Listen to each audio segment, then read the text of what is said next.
days off. Sunday I try to clear out the afternoon. We're working harder now than we did 20 years ago. We're getting paid the same now that we were 30 years ago. The price per hundredweight is just flatlined. They were the quiet heroes, the ones who rose before dawn, worked through dust storms and droughts, and fed a nation without asking for applause. But now, the tractors sit rusting in fields no longer sown. The barns echo with silence. No cows, no grain, no laughter of children stacking hay. In the grocery store shelves, they're feeling it too. Milk costs more than gas. Eggs are a luxury, and fresh beef, out of reach for millions.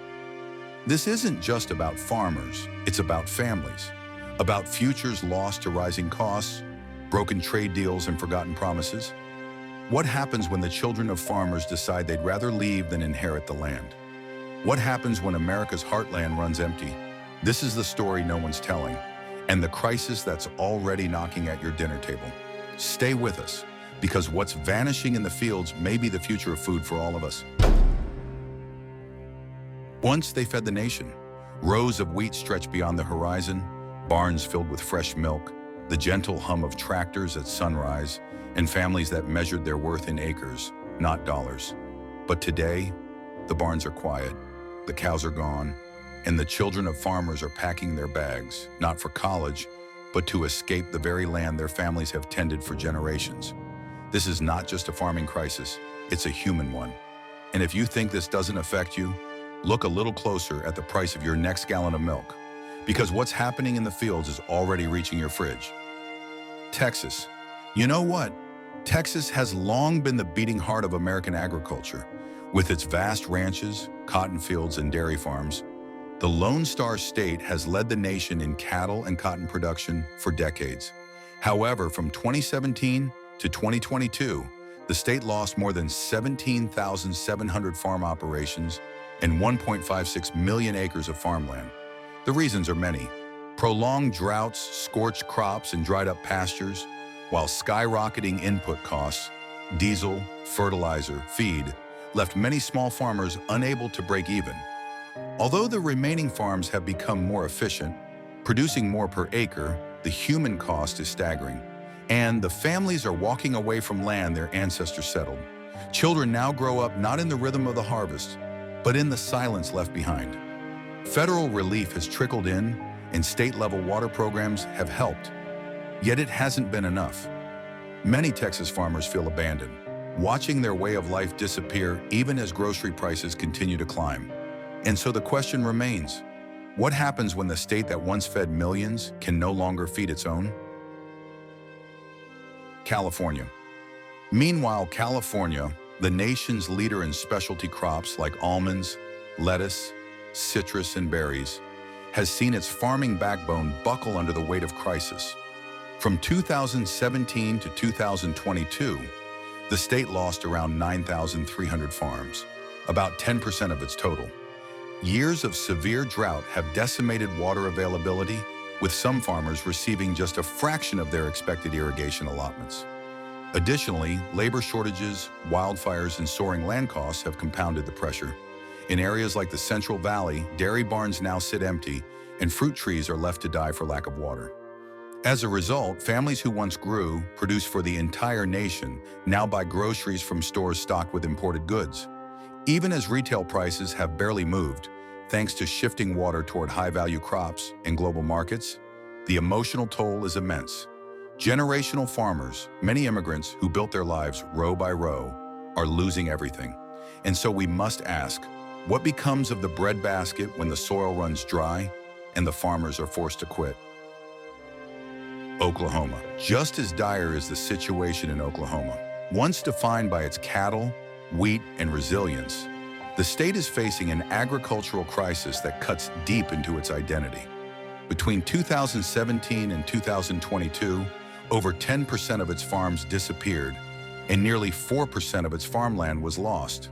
Relentless drought has crippled forage and hay production, pushing cattle ranchers to downsize or sell off their herds entirely. In 2022, 97.5% of the state was under drought conditions, a devastating blow to livestock and grain producers alike. Furthermore, the rising cost of fuel and feed makes even day-to-day operations unsustainable for small farmers. In towns where agriculture once formed the economic base, families are now selling land to developers or letting it sit idle. Grocery store shelves in these areas reflect this hardship: fewer local options, higher prices, and limited protein. The next generation of Oklahomans is being raised on food that comes from trucks, not tractors.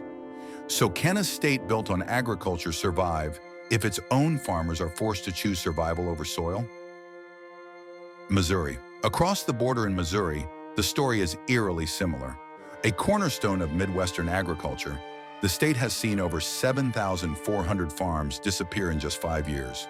Once thriving with corn, soybeans, and livestock, Missouri is now grappling with inflated land values, aggressive development, and investor-driven farming. As land becomes an asset for corporations and hedge funds, small family farmers are priced out. Young families hoping to carry on the tradition of farming are often outbid or buried under debt. As a result, rural communities are seeing the side effects: school closures, declining populations, and economic stagnation. Yet in counties like Monroe and Audrain, the soil remains rich. What's missing is support and hope. Many of Missouri's generational farmers now lease their land or sell to developers who turn pastures into neighborhoods. Thus, the pressing question becomes, what happens to a state that grows food for the country when it can no longer feed the future of its own children? Kansas. The crisis deepens in Kansas, once proudly crowned America's breadbasket. The state has lost nearly 3,000 farms and close to 1 million acres of farmland in just 5 years. Historically a top producer of wheat, corn, and grain sorghum, essential crops not just for the U.S. but for the world. Kansas is now faltering. Today, farm families face an avalanche of challenges: rising machinery costs, crushing fertilizer bills, and soaring interest rates that make even short-term loans a gamble. As a result, multi-generational farms are being sold off or absorbed by massive agribusinesses. Small towns that once revolved around the harvest now struggle to fill classrooms and main streets. Many young Kansans are leaving, not out of rebellion, but out of necessity. When asked if they'll stay and farm, most shake their heads. They've seen too much struggle and too little reward.